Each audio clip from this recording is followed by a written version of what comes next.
Hola, continuando con la charla que teníamos del gobierno de Carlos Salinas de Gortari, el gobierno de la solidaridad, un concepto que se trajo por allá de Polonia, donde gobernaba un señor que se llamaba Lech Walesa, de donde era el Papa Juan Pablo II, que no tenía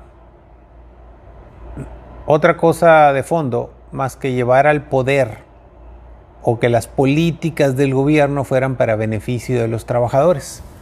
No fue el caso de México por ser un sistema más capitalista, pero iba orientado también al populismo neoliberal, de que con las herramientas de que dispone un gobierno de la República que manejan presupuestos multimillonarios, pues repartir dinero y obras pequeñas por todo el país era la fórmula de darle a la gente satisfacción o atención a sus problemas.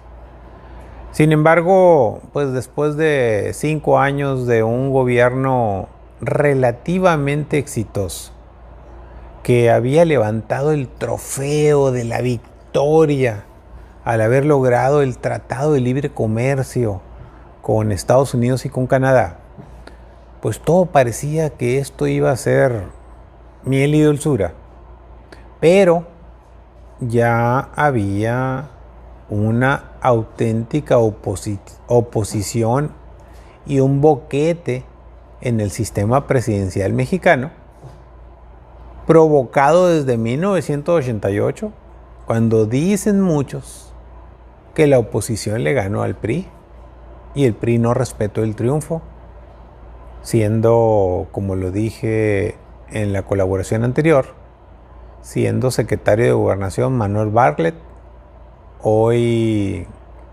director de la Comisión Federal de Electricidad.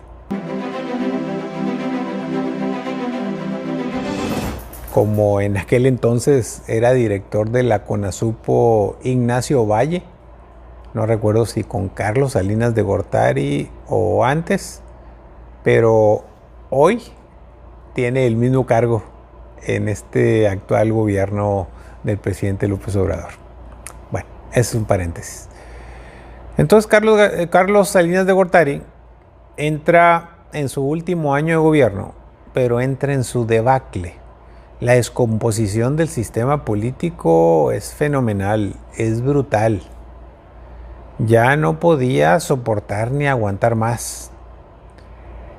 Al interior del PRI ya había candidato oficial y había un secretario de Estado que, valiéndose de las técnicas jurídicas y de ciertas argucias,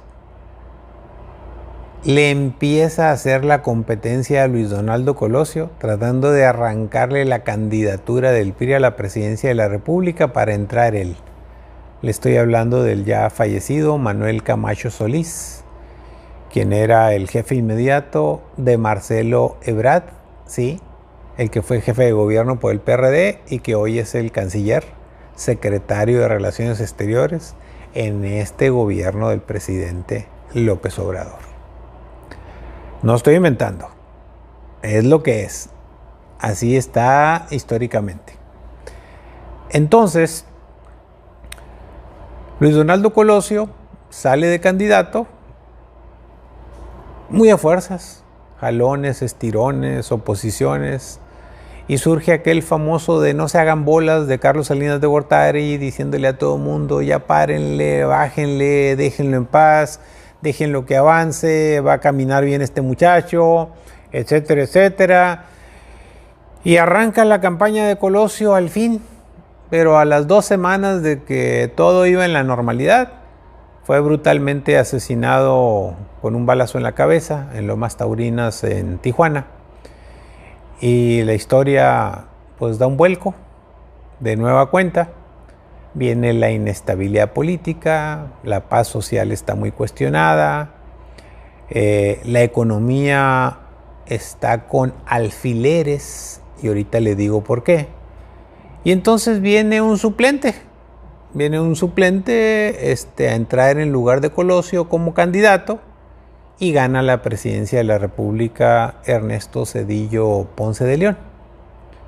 Un economista muy serio, muy calladón, muy reservado, que había sido secretario de Educación Pública, que se lo pusieron a Colosio como coordinador de campaña.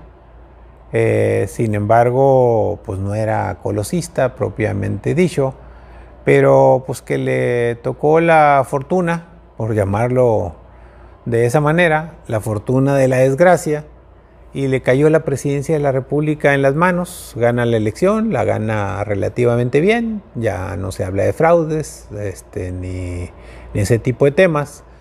Llega a la presidencia de México y hace un gobierno, digamos, light, gobierno de poco impacto popular, un gobierno muy conservador, muy de monedero, muy de cuidar la macroeconomía, los compromisos del país.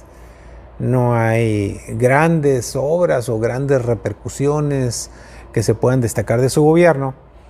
Y ya la descomposición del sistema político del PRI se da el puntapié que viene a aventar al sistema político y al PRI al barranco, empieza con el gobierno de Ernesto Zedillo, con el famoso error de diciembre. Es decir, los presidentes de la República comúnmente entran el 1 de diciembre del año que ganan las elecciones. Pues entra Zedillo el 1 de diciembre y a finales, casi a finales de diciembre, se da una mega devaluación terrible. Dice Salinas de Gortari que fue por un error que cometieron quienes tenían el poder o quienes estaban gobernando en el nuevo gobierno. Curiosamente, como ahorita, en el nuevo gobierno de Ernesto Zedillo, se viene el error de diciembre y ¡ay, mamita querida! La crisis de 1994, dígase de 1995, pues fue horrible.